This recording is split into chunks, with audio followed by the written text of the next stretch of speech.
वास्तव न्यूज में स्वागत है आपका। मैं सलमान। विजयपुर के श्री सिद्धेश्वर मंदिर से लेकर गांधी चौक, अंबेडकर सर्कल से लेकर जिला अधिकारी के ऑफिस तक बीजेपी के सभी कार्यकर्ताओं ने मिलकर और आंदोलन किया गया, ताकि इसलिए हुबली में जो हिंसा हो गई है, दिन दहाड़े स्नेहा हिरेमठ का जो मर्डर हो गया कॉलेज के कैंपस में, इसके विरोध आज आंदोलन करने लग गए।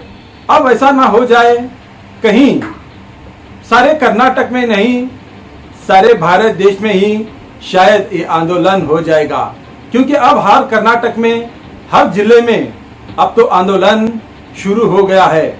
अब तो उसी तरह अब यहाँ पर विजयपुर शहर में अब आंदोलन इस तरह होने लग गया है, ताकि स्नेहा हिरेमठ के घर वालों को उनको इंसाफ मिले और उसको जेल की सजा नहीं, उसको फांसी की सजा देने की मांग कर रहे हैं। अब तो यहाँ इतना सुनने के बाद कर्नाटक के मुख्यमंत्री का जो बयान है, कुछ लीडरों का बयान है, बिल्कुल ही वो बयान गलत है।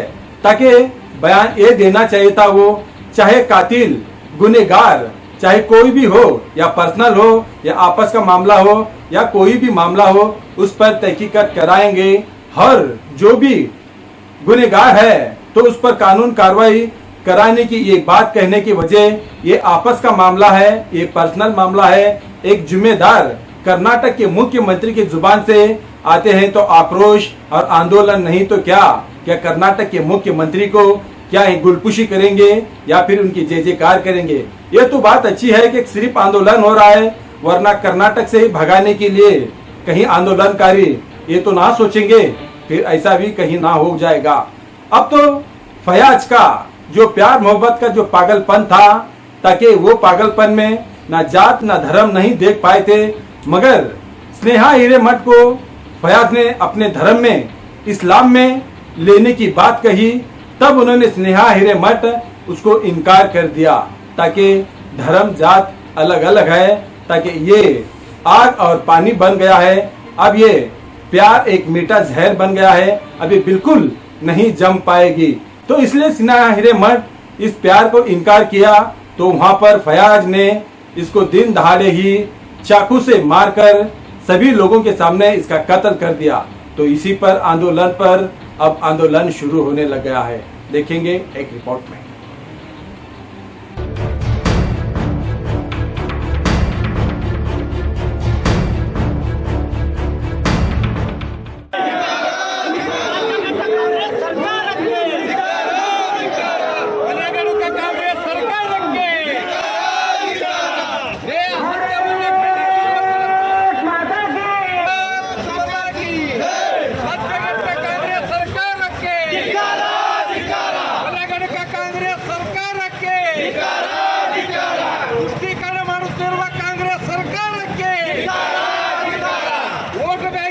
ಓಲೈಕೆ ಮಾಡುತ್ತಿರುವ ಕಾಂಗ್ರೆಸ್ ಸರ್ಕಾರಕ್ಕೆ,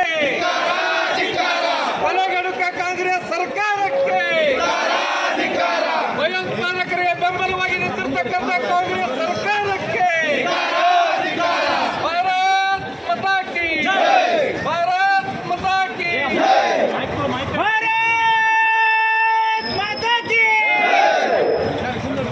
ದೇಶದ್ರೋಹಿ ಕಾಂಗ್ರೆಸ್ ಸರ್ಕಾರಕ್ಕೆ, ಹಿಂದೂ ವಿರೋಧಿ ಕಾಂಗ್ರೆಸ್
ಕಾಂಗ್ರೆಸ್ ಸರ್ಕಾರದ ಗೃಹ ಮಂತ್ರಿಗಳು, ಮುಖ್ಯಮಂತ್ರಿಗಳು, ಅನೇಕ ಮಂತ್ರಿ ಮಹೋದಯರು ಸ್ಟೇಟ್ಮೆಂಟ್ ಏನು ಕೊಡ್ತಾ ಇದ್ದಾರೆ, ಯಾವ ಹತ್ಯೆಯನ್ನ ಮಾಡಿರ್ತಕ್ಕಂಥ ವ್ಯಕ್ತಿಗಳಿಗೆ ಹತ್ಯೆಯನ್ನ ಖಂಡಿಸಬೇಕಾಗಿತ್ತು, ಅವರನ್ನ ಉಗ್ರವಾಗಿರ್ತಕ್ಕಂಥ ಶಿಕ್ಷೆಯನ್ನ ಕೊಡಿಸ್ತಕ್ಕಂಥ ಕಾರ್ಯ, ಅವರಿಗೆ ಗಲ್ಲು ಶಿಕ್ಷೆಯನ್ನ ಮಾಡಿಸ್ತಕ್ಕಂಥ ಕಾರ್ಯವನ್ನ ಮಾಡ್ತಕ್ಕಂಥ ಯಾವ ಸರ್ಕಾರ ನಿಲ್ಲಬೇಕಾಗಿತ್ತು, ಅವರ ಕುಟುಂಬಕ್ಕೆ ಬೆಂಬಲಕ್ಕೆ ನಿಲ್ಲಬೇಕಾಗಿತ್ತು, ಆ ಕೆಲಸ ಇವತ್ತಿನ ಕಾಂಗ್ರೆಸ್ ಸರ್ಕಾರ ಮಾಡ್ತಾ ಇಲ್ಲ. ಆದರೆ ಅದೇ ಕಾಂಗ್ರೆಸ್ನ ಸರ್ಕಾರ ಇವತ್ತು ಅವ್ರ ಕುಟುಂಬದ ತೇಜಾವಣೆಯನ್ನ ಮಾಡ್ತಕ್ಕಂಥ ಕೆಲಸ ಮಾಡ್ತಾ ಇದೆ. ಹೀಗಾಗಿ ಆ ಕೊಲೆ ಆದಂತ ನೇಹ ತಂದೆ ತಾಯಿಗಳು ಕೂಡ ಇವತ್ತು ಸ್ಟೇಟ್ಮೆಂಟ್ ಕೊಡ್ತಾ ಇದ್ದಾರೆ. ಅವ್ರು ಹೇಳ್ತಕ್ಕಂಥದ್ದು, ನಾನು ಕಾಂಗ್ರೆಸ್ಸಿನ ಕಾರ್ಪೊರೇಟ್, ಆದ್ರೆ ಇವತ್ತು ಸರ್ಕಾರ ನಮ್ಮ ಇಂಥ ಸಂಕಟ ಸಂದರ್ಭದಾಗ ನಮ್ಮ ಬೆಂಬಲಕ್ಕೆ ನಿಲ್ಲೋ ಬದಲಿ ಯಾವ ಹತ್ಯೆ ಮಾಡಿದಾರೆ ಅವರು ಬೆಂಬಲಕ್ಕೆ ನಿಲ್ತಕ್ಕಂಥ ಕೆಲಸದೊಳಗೆ ತೊಡಗಿದ್ದಾರೆ. ಇವತ್ತ ತನಿಖೆಯ ದಿಕ್ಕು ತಪ್ಪಿಸ್ತಕ್ಕಂಥ ಕಾರ್ಯದೊಳಗೆ ಇವತ್ತು ಸರ್ಕಾರದ, ಹೀಗಾಗಿ ಸರ್ಕಾರದ ಮೇಲೆ ನಾನು ವಿಶ್ವಾಸ ಇಲ್ಲ ಅನ್ನುವಂಥ ಮಾತನ್ನ ನೇಹ ತಂದೆ ತಾಯಿಗಳು ಹೇಳ್ತಾ ಇದ್ದಾರೆ. ಇವತ್ತು ಇಡೀ ರಾಜ್ಯ, ಇಡೀ ರಾಷ್ಟ್ರ ಬೆಚ್ಚಿರುತ್ತದೆ. ಎಂತ ಒಂದು ಪೈಶಾಚಿಕ ಕೃತ್ಯ ಅನ್ನುವಂಥದ್ರ ಬಗ್ಗೆ ಇಡೀ ದೇಶ ಇವತ್ತು ನೋಡ್ತಾ ಇದೆ. ಬಂಧುಗಳೇ, ಯಾವ ನೇಯ ಕುಟುಂಬ ಇವತ್ತು ಸಂಕಷ್ಟ ಕಷ್ಟದ ಸಂದರ್ಭದೊಳಗ ಆ ಫೋಟೋಗಳನ್ನ ರಿಲೀಸ್ ಮಾಡಿ ಅಲ್ಲಿ ಕುಟುಂಬದ ಮಾನವನ ತೆಗಿತಕ್ಕಂಥ ಕಾರ್ಯದೊಳಗೆ ಇವತ್ತು ನೇರವಾಗಿ ಸರ್ಕಾರ ನಿಂತದ. ಸರ್ಕಾರಕ್ಕೆ ಜನರ ರಕ್ಷಣೆ ಮುಖ್ಯ ಅಲ್ಲ, ಜನರ ಹಿತ ಮುಖ್ಯ ಅಲ್ಲ, ತನ್ನ ಒಂದು ವೋಟ್ ಬ್ಯಾಂಕಿನ ರಾಜಕಾರಣದ ಸಂಬಂಧ ಓಲೈಕೆ ಮಾಡ್ತಕ್ಕಂಥದ್ದು. ಹಿಂದೆ ಕಲ್ಲಂಗಡಿ ಹೊಡೆದಕ್ಕೆ ಇವರಿಗೆ ಕಪ್ಪಾಗಿ ಧಾರವಾಡದಲ್ಲಿ ಎಲ್ಲ ಇಡೀ ಕಾಂಗ್ರೆಸ್ ಪಕ್ಷರು ಅವ್ರ ಬೆಂಬಲಕ್ಕೆ ನಿಲ್ತಕ್ಕಂಥ ಕೆಲಸ ಮಾಡಿದರು. ಆದ್ರೆ ಇವತ್ತು ಅದೇ ಒಂದು ಹಿಂದೂ ಸಮಾಜದ ಒಬ್ಬ ಮಹಿಳೆ ಹತ್ಯೆ ಆದ್ರೆ ಅದನ್ನು ಖಂಡಿಸ್ತಕ್ಕಂಥ ಕಾರ್ಯ ಆಗಲಿಲ್ಲ. ಇವತ್ತು ರಾಜ್ಯ ಎತ್ತದಂತ ಕಾರಣಕ್ಕೆ ಈಗ ನಾನು ಮಾಡಿದ್ದು ತಪ್ಪಾಗ್ಯದ, ನಾ ಹೇಳಿಕೆ ಕೊಟ್ಟದ್ದು ತಪ್ಪಾಗ್ಯದ ಅಂತ ಮಾತನ್ನು ಹೇಳ್ತಾರೆ. ಯಾಕಿದ್ರೆ ರಾಜ್ಯದೊಳಗೆ ಆಗಾಕತ್ತೇವು, ಯಾಕೆ ಕಾಂಗ್ರೆಸ್ ಸರ್ಕಾರ ಇದ್ದಾಗನೇ ಇವೆಲ್ಲ ಆಗ್ತಾವು ಅಂದ್ರ ನೀವು ರಕ್ಷಣೆ ಮಾಡ್ತಾ ಇದ್ದೀರಿ. ಯಾವ ಕಾಂಗ್ರೆಸ್ನ ಶಾಸಕ ಅಖಂಡ ಶ್ರೀನಿವಾಸ ಮೂರ್ತಿ ಅವ್ರ ಮನೆಗೆ ಹೋಗಿ ಬೆಂಕಿ ಹಚ್ಚಿ ಅಲ್ಲಿ ಏನೆಲ್ಲ ಎದ್ದು ಕುಂತದ, ಎಂತಾರಿ ಪ್ರತಿಯೊಬ್ಬರ ಮನೆಗೆ ತಮ್ಮದೇ ಆದಂತ ಕುಟುಂಬ ಅದ. ಆದ್ರೆ ಇವತ್ತು ತಂದೆ ತಾಯಿ ರೋಧಿಸ್ತಾ ಇದಾರೆ, ನಮ್ಮ ಮಕ್ಕಳಿಗೆ ರಾಜ್ಯದೊಳಗೆ ರಕ್ಷಣೆ ಐತೆ ಇಲ್ಲ ಅನ್ನೋ ಪರಿಸ್ಥಿತಿ ಇವತ್ತು ರಾಜ್ಯದೊಳಗೆ ಉದ್ಭವವಾಗ್ಯದ. ಹೀಗಾಗಿ ಈ ಹತ್ಯೆಯನ್ನ ಅತ್ಯಂತ ಉಗ್ರವಾಗಿ ಹಿಂದೂ ಸಮಾಜ ಖಂಡಿಸ್ತದ. ಕೇವಲ ಇವತ್ತು ಹೇಳಾಕತ್ತಾರ, ಇದನ್ನ ರಾಜಕೀಯವಾಗಿ ಬಳಸಲಾಕತ್ತಾರ ಬಿಜೆಪಿ ಅಂತದ್ದು. ನಿಮ್ಮ ನಾಚಿಕೆ, ಮಾನ, ಮರ್ಯಾದೆ ಏನಾದ್ರೂ ನಿಮ್ಮ ಆಳ್ತಕ್ಕಂಥವ್ರಿಗೆ ಐತೆ ಅನ್ನೋಂಥದ್ದು ಕೇಳಬೇಕು. ನೀವು ಪರಮೇಶ್ವರ್ ಒಬ್ಬ ಗೃಹ ಮಂತ್ರಿಗಳಾಗಿ ಅವ್ರ ವೈಯಕ್ತಿಕ ಕಾರಣಕ್ಕೆ ಅಲ್ಲಿ ಹತ್ಯೆ ಆಗಿದೆ ಅಂತ ಒಂದು ಸ್ಟೇಟ್ಮೆಂಟ್ ಕೊಡ್ತಾರೆ. ಒಬ್ಬ ಜವಾಬ್ದಾರಿತ ಮಂತ್ರಿಯಾಗಿ ಎದ್ದುಕೊಂಡು ನಾಚಿಕೆ ಬರೋದು ನಿಮಗೆ. ಹೀಗಾಗಿ ಇಡೀ ರಾಜ್ಯ, ಇವತ್ತು ಇಡೀ ರಾಷ್ಟ್ರ ಹುಬ್ಬಳ್ಳಿ ಕಡೆ, ಕರ್ನಾಟಕದ ಕಡೆ ನೋಡಕತ್ತದ. ಅಖಂಡ ಇಡೀ ವಿಜಯಪುರ ಜಿಲ್ಲೆಯ ಜನ ಹಿಂದೂ ಸಮಾಜ ನಾವು ಎಚ್ಚೆತ್ಕೊಳ್ಳದೆ ಇದ್ರೆ ಮುಂದೆ ಯಾವ ಸಂದರ್ಭದಲ್ಲಿ ಮನೆಗೆ ಬಂದು ಕೂಡ ಹೊಡೆದ್ರು ಕೂಡ ರಕ್ಷಣೆ ಇಲ್ಲಂತ ಪರಿಸ್ಥಿತಿ ಕರ್ನಾಟಕ ರಾಜ್ಯದೊಳಗೆ ಬಂದದ. ಹೀಗಾಗಿ ಜನ ಇನ್ನು ಮುಂದೆ ಇಡೀ ಹಿಂದೂ ಸಮಾಜ ಬೀದಿಗೆ ಬರೋಕ್ಕಿಂತ ಮುಂಚೆ ನೀವು ಎಚ್ಚೆತ್ಕೊಳ್ಬೇಕು. ಯಾವ ಫಯಾಜ್ ಅವನ ಹಿಂದೆ ಇನ್ನೂ 5-6 ಮಂದಿ ಅಲ್ಲಿ ಬೆಂಬಲಕ್ಕೆ ಅದಾರಂತ ಅನ್ನುವಂಥದ್ರ ಬಗ್ಗೆ ಆ ಫಯಾಜ್ ಅನ್ನೋ ತಂದೆ ಕೂಡ ಇವತ್ತು ಹೇಳಿಕೆ ಕೊಡಕತ್ತಾರೆ ಇವತ್ತು. ಹೀಗಾಗಿ ಈ ಒಂದು ತನಿಖೆಯನ್ನ ನೀವು CBIಗೆ ಕೊಡ್ಬೇಕನ್ನೋಂಥದ್ರ ನಿಮ್ಮ ಮೇಲೆ ವಿಶ್ವಾಸ ಇಲ್ಲ. ಇವತ್ತು ಸ್ಪಷ್ಟವಾಗ್ಯದ ಯಾವ ಕಾರಣಕ್ಕೆ ಹತ್ಯೆ ಆಗಾಕತ್ತದ, ಯಾವ ನೇಯ ಹಿರೇಮಠ್ ನೀವು ಪ್ರೀತಿ ಮಾಡಿ ಮೋಸಕ್ಕೆ ಮಾಡಿ ಕೆಡತಕ್ಕಂಥದ್ದಕ್ಕೆ ಆ ಹುಡುಗಿ ಮತಾಂತರಕ್ಕೆ ಒಪ್ಪನೇ ಆಗಿದ್ದಕ್ಕೆ ಇವತ್ತು ನೇರವಾಗಿ ಅವ್ರ ತಂದೆ ಹೇಳಕತ್ತಾರೆ. ಇವತ್ತು ಮತಾಂತರ ಮಾಡಾಕ ಅವ್ರ ನಿಂತಿದ್ರು, ಅದಕ್ಕೆ ಒಪ್ಪಲಿಲ್ಲ ಅಂತ ಅನ್ನೋ ಕಾರಣಕ್ಕೆ ನೇಯ ಹಿರೇಮಠ ಇವತ್ತು ಹತ್ಯೆ ಆಗ್ಯದ. ಅವ್ರು ಹೇಳಿದಕ್ಕೆ ಅವರು ಒಪ್ಪಿಗೆ ಕೊಟ್ಟಿದ್ರ ಅಂದ್ರೆ ಪ್ರಶ್ನೆ ಆಗ್ತದಲ್ಲ. ಯಾವ ಮತಾಂತರವಾದಿಗಳಿಗೆ ಅದರ ವಿರೋಧ ಮಾಡಿದಕ್ಕಾಗಿ ಆ ತಾಯಿ ಇವತ್ತು ಹತ್ಯೆ ಆಗ್ತಕ್ಕಂಥದ್ದು ಬಂತು. ಇನ್ನು ಈ ರಾಜ್ಯದಲ್ಲಿ ಈ ಮತಾಂತರ ಇಡೀ ರಾಜ್ಯದಲ್ಲಿ ಎಲ್ಲಿ ಬೇಕಲ್ಲಿ ನಡೆಯಕತ್ತದ ಅನ್ನೋದ್ರ ಬಗ್ಗೆ ಅನೇಕ ಘಟನಾವಳಿಗಳು ನಮ್ಮ ಮುಂದೆ ಸಾಕ್ಷಿ ಅದಾವು. ಹೀಗಾಗಿ ಈ ಘಟನೆಯನ್ನ ಅತ್ಯಂತ ತೀವ್ರವಾಗಿ, ಉಗ್ರವಾಗಿ ಭಾರತೀಯ ಜನತಾ ಪಕ್ಷ ವಿಜಯಪುರ ಜಿಲ್ಲೆ ಇದನ್ನು ಖಂಡಿಸ್ತದೆ ಅನ್ನುವಂತ ಮಾತನ್ನು ಈ ಸಂದರ್ಭದಲ್ಲಿ ಹೇಳಿ ಈಗ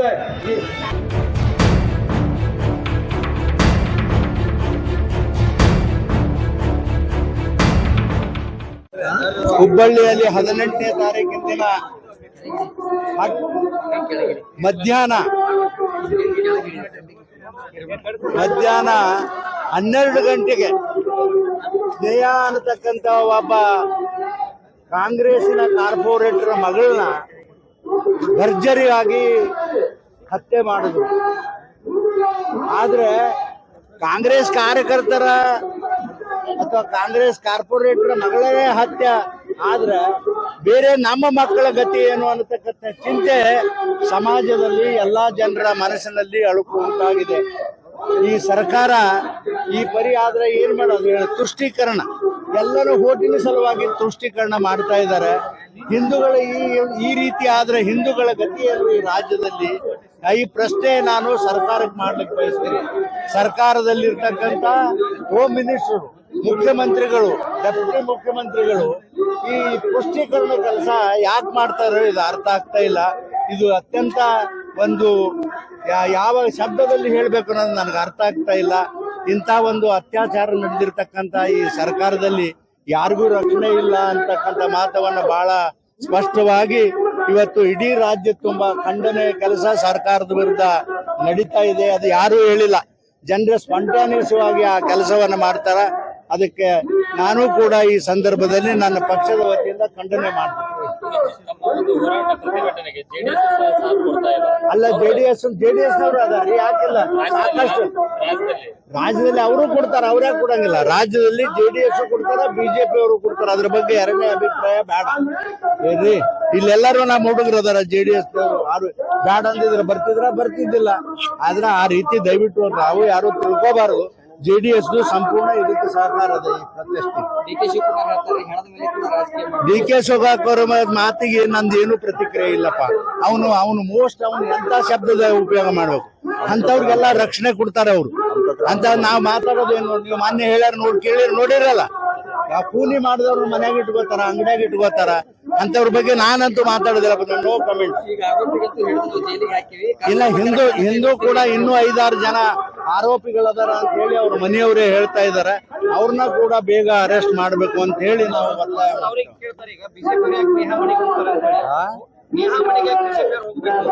ಮನೆಗೆ ಯಾರು ಹೋಗೋದೇ ಬೇಡ. ಮುಸ್ಲಿಮರ ಸಾಥ್ ಅಲ್ರಿ ಇದು. ಅದ್ರ ಬಗ್ಗೆ ಏನು ನಾನಂತೂ ಹೇಳೋದಿಲ್ಲ. ನಿಮ್ಗೆ ಗೊತ್ತೇ ಅದ, ಭಾರತೀಯ ಜನತಾ ಪಕ್ಷ ಇರೋದು ಹಿಂದೂಗಳ ಪರವಾಗಿ, ಯಾರು ಅಲ್ಪಸಂಖ್ಯಾತರ ಮತ್ತೊಬ್ಬರ ಪರವಾಗಿಲ್ಲ. ಅದನ್ನ ನೀವ್ಯಾಕೆ ಕೇಳ್ತೀರಿ? ಅದನ್ನ ನಮ್ಮ ಬಾಯಿಲಿ ಹೇಳ್ಬೇಕಾ? ನಿಮ್ಗೆ ಗೊತ್ತಾಗೋದಿಲ್ಲ. ನೀವು ಹಿಂದೂಗಳಲ್ಲ, ದಯವಿಟ್ಟು ಆ ರೀತಿ ಮಾಡಬೇಡ್ರಿ. ಆದ್ರೆ ಭಾರತೀಯ ಜನತಾ ಪಕ್ಷ ಇರೋದು ಹಿಂದೂಗಳ ಪರವಾಗಿ ಭಾರತೀಯ ಜನತಾ ಪಕ್ಷ ಕೆಲಸ ಮಾಡ್ತಾರೆ. ಅದು ನೋಡ್ರಿ, ಆ ಸ್ನೇಹನ ತಂದಿನೇ ಹೇಳ್ಯಾರ, ಅದ್ರ ಮೇಲೆ ವಿಶ್ವಾಸ ಇಡ್ಬೇಕಲ್ಲ. ಏನ್ ಹೇಳ್ಯಾರ ಹೇಳ್ರಿ ನೋಡ, ಕಾಂಗ್ರೆಸ್ ಮೇಲೆ ವಿಶ್ವಾಸ ಇಡಬೇಡ್ರಿ ಅಂತ ಅವ್ರು ತಂದಿನೇ ಹೇಳ್ಯಾರ. CBI ಕೊಡ್ಬೇಕು ಅಂತ ಹೇಳ್ಯಾರ. ಕೊಡ್ತಾರ ಇವರು CBIಗೆ ಇನ್ನಿಷ್ಟು ಮುತ್ತೈತೆ ಹಾಕ್ಲಿಕ್ಕೆ ಪ್ರಯತ್ನ ಮಾಡ್ತಾರ. ಇವರು ಯಾವ ಅಧಿಕಾರಿಗಳ ಮೇಲೂ ಕೂಡ ನಮ್ಮ ಬಿಜೆಪಿ ವಿಶ್ವಾಸ ಇಲ್ಲ. ಕೊಡೋದಿದ್ರೆ CBI ಕೊಡ್ಲಿ ಅಂತ ಹೇಳಿ ನಾನು ಕೂಡ CBI ಎನ್ಕ್ವೈರಿ ಆಗ್ಬೇಕಂತ ಒತ್ತಾಯ ಮಾಡ್ತೇನೆ. ಅದು ಅವ್ರಿಗೆ ಬಿಟ್ಟದ್ದಪ್ಪ, ಬೇಡ ಅಂತ ನಾವ್ ಅನ್ನಂಗಿಲ್ಲ. ಅವ್ರಿಗೆ ಬಿಟ್ಟದ್ದು ಅದ್ರ ಬಗ್ಗೆ ನಾ ಹೇಳಂಗಿಲ್ಲ. ಮೊನ್ನೆ ನೋಡಿ, ನಾವೊಂದ್ ಹೇಳಿದ್ರೆ ನೀವೊಂದ್ ಹೇಳಿರಿ, ಅದಕ್ಕೆ ಮತ್ತೆ ಇದನ್ನ ಹೇಳಿಸ್ತೀರ ನನ್ನ ಬಾಯಿಲೆ. ನಾವ್ ಅದೆಲ್ಲ ಹೇಳಕ್ ಆಗೋದಿಲ್ಲ. ಇಚ್ಛಾ ಇದ್ದಲ್ಲಿ ಹೋಟ್ ಹಾಕ್ಲಪ್ಪ ಅಷ್ಟೇ. ದೇವಾನಂದ್ರಿಗ ಸ್ವತಃ ನಾನೇ ಫೋನ್ ಮಾಡೀನಿ, ಅವ್ರ ಮಿಸ್ಸೆಸ್ ಫೋನ್ ಮಾಡೀನಿ, ಬರ್ತೀನಿ ಅಂತ ಹೇಳ್ಯಾರ. ಮೊನ್ನೆ ಬಂದು ಅವ್ರ ಸಮಾಜ ಜನರಿಗೆ ಎಲ್ಲರಿಗೂ ಕರೆಸಿ ಹೇಳ್ಯಾರ. ಅವ್ರು ಬ್ಯಾರೆ ಅವ್ರ ಜಗಳ ಅದಾವ, ಯಾರ್ದು JDS ನ ಲೀಡರ್ಗಳು ಇವಂದು ಜಗಳ ಅದಾವ. ಅವರೇ ತೀರಿಸ್ಕೊಳ್ಳಿ, ಅದಕ್ಕೆ ನಾವು ಹೊಣೆಗಾರ ಅಲ್ಲ. ಪ್ರಚಾರ ಬರ್ರಿ ಅಂತ ನಾವ್ ಹೇಳಿದೆವು. ಈಗ ಡೈರೆಕ್ಟ್ ನಾವ್ ಹೇಳಿದ್ರೆ ಬರ್ತಾರ ಅವ್ರು? ಅವ್ರು ನೋಡ್ರಿ, ಅವ್ರು ಏನ್ ತಿಳಿದು ತಾವ್ ಹೇಳ್ತಾರ. TP ಹಾಕಿಲ್ಲ ತೋರಿಸ್ಲ, ರಾಬರ್ TP ತೋರ್ಸಪ್ಪ ಅಂದ. ಎಲ್ಲ ಏನ್ JDS ಎಲ್ಲರಿಗೆ ಹಾಕ್ಲಕ್ ಆಗ್ತದೇನ್ರಿ? ಈಗ ನೋಡಪ್ಪ, ಇದಕ್ಕೆಲ್ಲ ಕಮೆಂಟ್ಸ್ ಅದನ್ನ ತಗೊಂಡು ಏನ್ ಮಾಡ್ತೀವಿ? ಇನ್ನೊಂದ್ ಬರ್ರಿ ಹೇಳ್ತೀನಿ. ಈ ಬರೀ ಸ್ನೇಹ ಬಗ್ಗೆ ಅಷ್ಟೇ.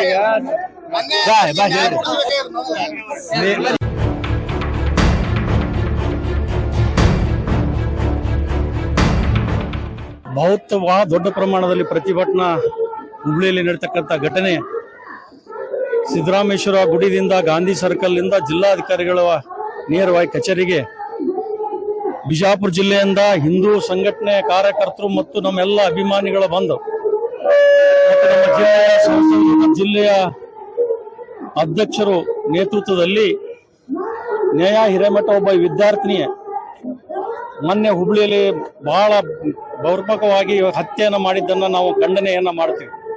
ಯಾಕಂದ್ರೆ ಇವತ್ತು ವಿದ್ಯಾರ್ಥಿನಿ ಕಾಲೇಜಿನಲ್ಲಿ ಹಾಡು ಹಗಲೇ ಆ ವಿದ್ಯಾರ್ಥಿನಿಯನ್ನ ನೋಡಿದ್ರೆ ಅವರಿಗೆ ನಾವು ಈ ಸಮಯದಲ್ಲಿ ಹೇಳಿಕೆ ಮಾಡ್ತೀನಿ, ರಾಜ್ಯ ಸರ್ಕಾರ ಇವತ್ತು ಪೊಲೀಸ್ ಇಲಾಖೆಗೆ ಸಂಪೂರ್ಣ ಅಧಿಕಾರವನ್ನು ಕೊಡಬೇಕು. ಆದರೆ ಸರ್ಕಾರ ಕೈಗೊಂಬೆಯಾಗಿ ಪೊಲೀಸ್ ಇಲಾಖೆಗೆ ಯಾವುದೇ ಕ್ರಮ ಕೊಡ್ತಾ ಇಲ್ಲ. ಆ ರೀತಿಯಲ್ಲಿ ನಾವು ಒಂದು ಪ್ರತಿಭಟನೆ ಮಾಡಿ ಇವತ್ತು ಕಾರ್ಪೊರೇಟರ್, ಕಾಂಗ್ರೆಸ್ ಪಕ್ಷದ ಒಬ್ಬ ಕಾರ್ಪೊರೇಟರ್ನ ಮಗಳು, ಇಂಥ ಒಂದು ಆ ಮಗಳಿಗೆ ನ್ಯಾಯ ಕೊಡಿಸ್ತಕ್ಕಂಥ ಕೆಲಸ ಸರ್ಕಾರ ಮಾಡಬೇಕು. ಆದ್ರೆ ಸರ್ಕಾರ ಮಾಡ್ತಾ ಇಲ್ಲ. ಆದ್ರೆ ಯಾವ ತಕ್ಕ ಏನು ಅರೆಸ್ಟ್ ಮಾಡಿದಿರಿ ಅವನಿಗೆ ತಕ್ಕ ಶಿಕ್ಷೆ ಕೊಡಬೇಕು, ಇಲ್ಲಾಂದ್ರ ಅವನಿಗೆ ಅವನ ಮೇಲೆ ಯೋಗ್ಯ ಕ್ರಮ ತಕ್ಕೋಬೇಕು, ಇಲ್ಲಾಂದ್ರ ಅಂತವ್ರಿಗೆ ಗಡಿಪಾರ ಮಾಡಬೇಕು, ಇಲ್ಲಾಂದ್ರೆ ಗುಂಡಿಗೆ ಕೊಲ್ಲಬೇಕು. ಯಾಕಂದ್ರೆ ಈ ರೀತಿ ಒಬ್ಬ ವಿದ್ಯಾರ್ಥಿನಿನ ಹಾಡು ಹಗಲೇ ಕಲ್ತು ಏನು ಕೊಲೆ ಮಾಡ್ತಕ್ಕಂಥದ್ದು ಇವತ್ತು ಭಾರತೀಯ ಜನತಾ ಪಕ್ಷ ಬಿಜಾಪುರ ಜಿಲ್ಲೆಯಿಂದ ಇವತ್ತು ನಾವು ಪ್ರತಿಭಟನೆ ಮಾಡಿ ಸರ್ಕಾರಕ್ಕೆ ಹೆಚ್ಚಿಗೆ ಗಂಟೆಯನ್ನು ಕೊಡ್ತೇವೆ. ಅವನ ಮೇಲೆ ಉಗ್ರವಾದವನ್ನ ಹೋರಾಟ ನಾವು ಮಾಡಿ ಆ ವ್ಯಕ್ತಿ ಮೇಲೆ ಕ್ರಮ ತಗೋಬೇಕು. ಅವ್ರ ಹಿಂದ್ಗಡೆ ಇರ್ತಕ್ಕಂಥ ಯಾವ ವ್ಯಕ್ತಿಗಳದಾವ ಅವ್ರನ್ನು ಕೂಡ ಬಂಧನೆ ಮಾಡಬೇಕು, ಅವ್ರ ಮೇಲೆ ಕ್ರಮ ತಗೋಬೇಕಂತೇಳಿ ಈ ಸಂದರ್ಭದಲ್ಲಿ ಹೇಳಿಕೆ ನಾವು ಬಯಸ್ತೇನೆ. ಇವತ್ತು ನೇಹಾ ಹಿರೇಮಠರ ತಂದಿನೇ ಹೇಳಿದಾರ, ಇವತ್ತಿನ ಸರ್ಕಾರದ ಮೇಲೆ ನಮ್ಗೆ ವಿಶ್ವಾಸ ಇಲ್ಲ ಅಂತ ಅನ್ನುವಂಥದ್ದನ್ನ ಮಾತನ್ನ. ಯಾಕಂದ್ರ ನೇಹಾ ಹತ್ಯೆದ ಹಿಂದೆ ಇನ್ನೂ 5-6 ಮಂದಿ ಅದಾರ ಅಂತ ಅನ್ನುವಂಥದ್ರ ಬಗ್ಗೆ ಒಂದು ಆರೋಪ. ಎರಡನೇದಾಗಿ ನೇಹಾ ಹತ್ಯೆಯನ್ನ ಖಂಡಿಸಿ ಅವ್ರಿಗೆ ಗಲ್ಲು ಶಿಕ್ಷೆ ಮಾಡ್ತಕ್ಕಂಥ ಎಲ್ಲಾ ಕಾನೂನಿಗೆ ಚೌಕಟ್ಟು ಏನೇನು ಮಾಡ್ಬೇಕಾಗದ ಮಾಡ್ತೀವಿ ಅಂತ ಹೇಳೋ ಮಾತು ಬದಲಿ ಆ ಕುಟುಂಬದ ತೇಜಾವಧಿಯನ್ನ ಮಾಡ್ತಕ್ಕಂಥ ಕೆಲಸದೊಳಗ ಸರ್ಕಾರದ ಮಂತ್ರಿಗಳೇ ಮಾಡ್ತಾ ಇದಾರ. ವೈಯಕ್ತಿಕ ಕಾರಣಕ್ಕೆ ಹತ್ಯೆ ಆಗ್ಯದ ಅನ್ನೋಂಥದ್ದು ಹೇಳಕತ್ತಾರ. ಆದ್ರೆ ಇಲ್ಲಿ ಮೇಲ್ನೋಟ ಕಾಣಕತ್ತದ ಯಾವ ನೇಹಾ ಮತಾಂತರಕ್ಕೆ ಒಪ್ಲಿಲ್ಲ ಅನ್ನೋ ಕಾರಣಕ್ಕೆ ಹತ್ಯೆ ಮಾಡಿದಾರ ಅಂತ ಅನ್ನುವಂಥದ್ರ ಬಗ್ಗೆ ನೇರವಾಗಿ ಅವ್ರ ತಂದೆ ತಾಯಿ ಆರೋಪ ಮಾಡಕತ್ತಾರೆ. ಅವ್ರ ತಂದೆ ತಾಯಿ ಆರೋಪ ಮಾಡಕತ್ತಾರ.